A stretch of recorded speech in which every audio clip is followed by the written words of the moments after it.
The land is quiet. Today, that scale is easy to miss. The city seems to dissolve into the landscape, its presence felt more than seen. The setting explains part of the story. Cahokia sits near the convergence of major rivers, where water, fertile soil, and natural travel routes intersect. Seasonal floods renewed the land year after year, creating reliable conditions for large-scale agriculture.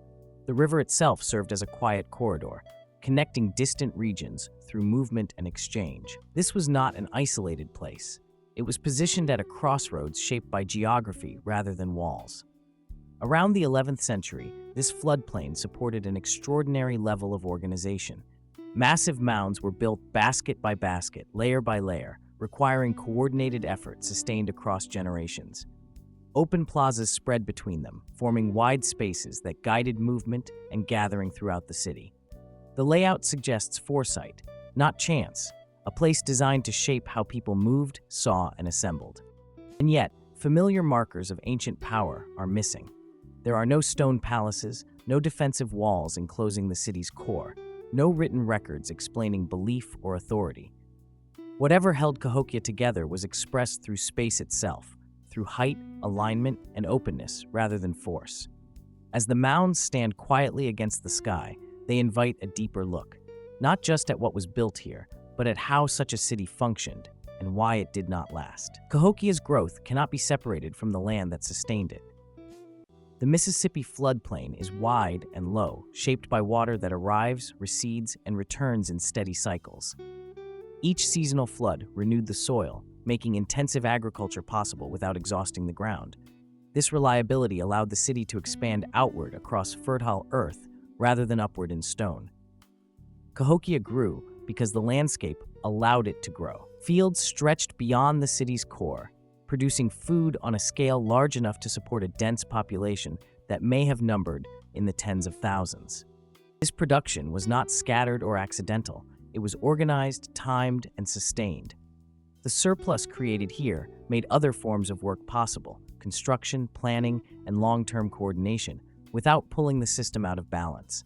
Daily survival and collective effort appear to have been closely aligned.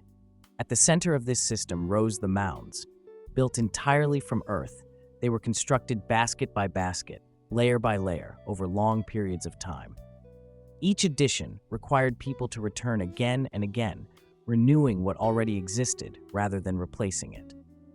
The largest mound reshaped the horizon itself, rising higher than any other structure in the region.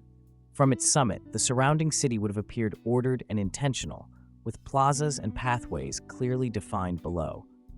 Between the mounds lay vast open plazas. These spaces were deliberately cleared and carefully maintained. They were not empty ground, but central ground. Movement across the city flowed through them, guiding attention and gathering people together. The layout suggests a city designed around shared visibility rather than hidden control. Space itself appears to have carried meaning. What is striking is the absence of stone or metal construction. Everything here was built from earth and wood, materials that demand constant care. Cahokia was never finished. It existed only as long as people continued to maintain it.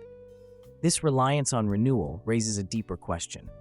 How was such long-term coordination sustained across generations without leaving behind clear signs of enforcement or hierarchy?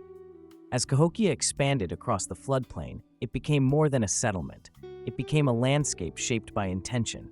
And with that scale came vulnerability, because what is built in balance with the land is also bound to its changes. As Cahokia matured, its internal order grew more intricate rather than more rigid. The city did not seal itself behind walls or elevate stone structures meant to dominate.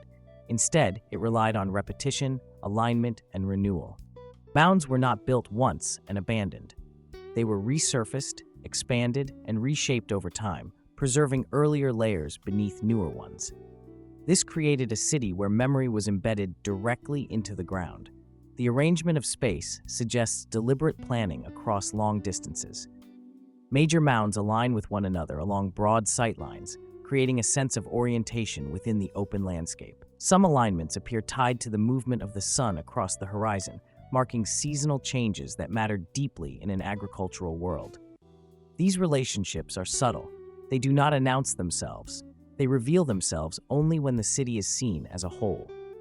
Despite its scale, Cahokia offers few clear signs of sharp social division carved into the land.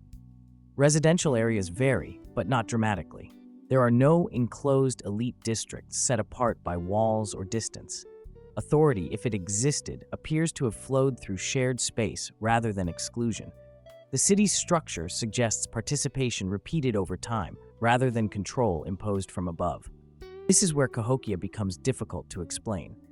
Cities of similar size elsewhere often leave behind unmistakable evidence of centralized power.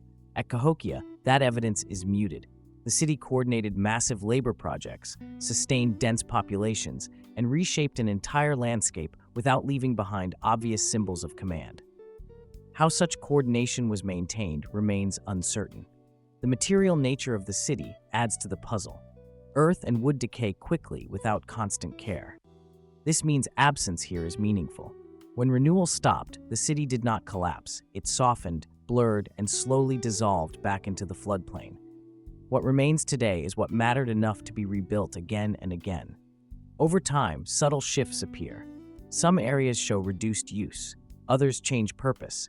These are not signs of sudden failure, but of adjustment. Something in the system that sustained Cahokia began to loosen, quietly and unevenly. As these changes accumulated, the central question sharpened. If Cahokia's strength lay in balance, coordination, and renewal, what happened when that balance could no longer be maintained? The end of Cahokia did not arrive with fire or sudden ruin. It came quietly, through absence and gradual change. Construction slowed. Some mounds were no longer renewed. Plazas that once guided movement and gathering show signs of thinning use. The steady maintenance that kept the city alive began to falter, and without renewal, earth and wood returned quickly to the landscape that had sustained them. Environmental stress offers one possible explanation. The Mississippi floodplain is fertile, but unpredictable. Shifts in flooding patterns, prolonged droughts, or repeated crop failures could have strained the systems supporting such a large population. In a city dependent on balance, even small disruptions may have widened over time, making its scale harder to sustain. Social factors may also have played a role, though they leave faint traces. A city built on shared participation depends on continued agreement. If that commitment weakened through migration, changing priorities, or internal strain, the system would not collapse suddenly. It would thin, loosen, and slowly unravel. People would leave. Maintenance would lapse. The city would not fall. It would empty. What makes Cahokia remarkable is how completely it faded. With no stone walls to endure and no written records to preserve memory, the city was gradually absorbed back into the land. Grass covered the mounds. Fields replaced plazas. What once dominated the floodplain survived only as quiet shapes in the earth. Today, Cahokia remains present in subtle ways. Its geometry still guides the land, its scale still reshapes the horizon, and its silence continues to ask the same unresolved question posed at the beginning. How did a city of this magnitude rise, function, and endure without the markers of power seen elsewhere? And why did that system ultimately let go? Cahokia does not offer a single answer. Instead, it suggests that complex urban life once followed paths now unfamiliar, shaped by cooperation, renewal, and deep attention to place. Standing here, the city feels neither lost nor defeated. It feels paused, its story unfinished, held within the land itself.